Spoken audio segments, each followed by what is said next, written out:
I found the note on the kitchen counter. Penmanship shaky, words jagged. I'm done with you and your boring life. I'm taking everything. Oh, and the house is sold.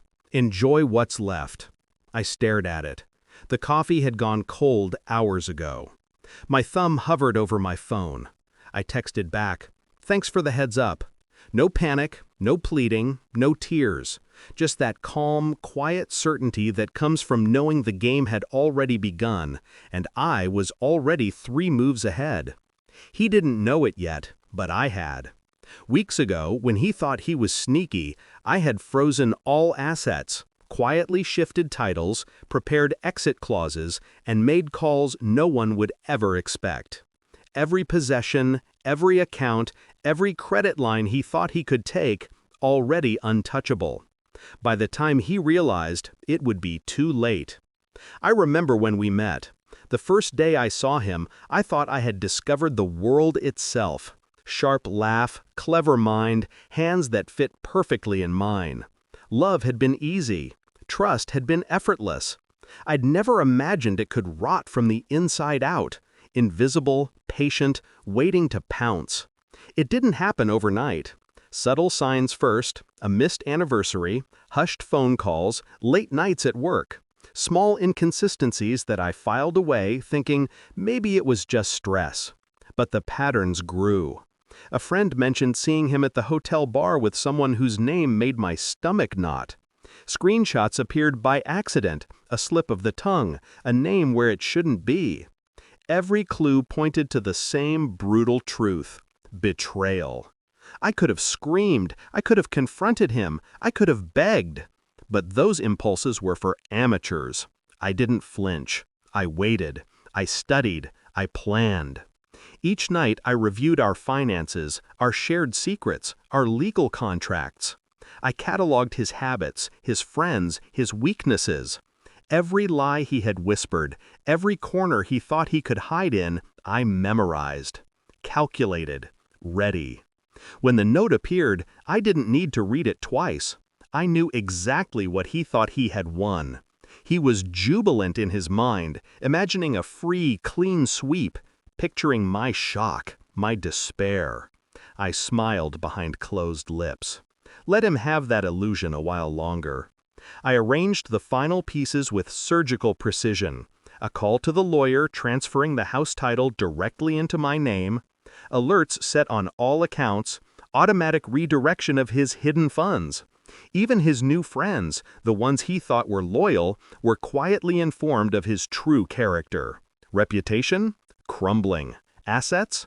Gone. Power? Non-existent.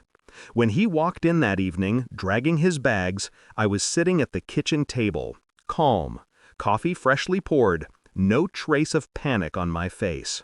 He froze, reading the note again, scanning the room, confusion morphing into dawning horror. How? I shrugged. A slow, deliberate motion. Didn't you check the accounts before leaving? He laughed at first, nervous, brittle. Then he realized the house wasn't his. The accounts were frozen. Every item he thought he could claim was legally untouchable. His bravado melted. His hands shook. I watched him crumble without moving an inch. Tears. I hadn't seen him cry in years, not even when he swore he'd never forgive a lie. But there he was, defeated, stripped of illusions, exposed to every truth he had tried to bury. I felt a strange weight lift from my chest, a silence so satisfying it could almost be tasted. He tried to speak, stammered, begged, but every word bounced off the armor of preparation I had built. I let him flail. I let him sink. No need to gloat. Timing was the sweetest weapon. When he finally left, suitcase empty, ego shattered, I closed the door behind him. I didn't feel anger or sorrow, only relief. Power is a quiet thing when wielded correctly. I sat back down, sipped the now warm coffee, and felt the calm certainty of justice served. I didn't need him to apologize. I didn't need him to grovel. I didn't even need him to understand. What mattered was that the scales were balanced. The game was over. I had won.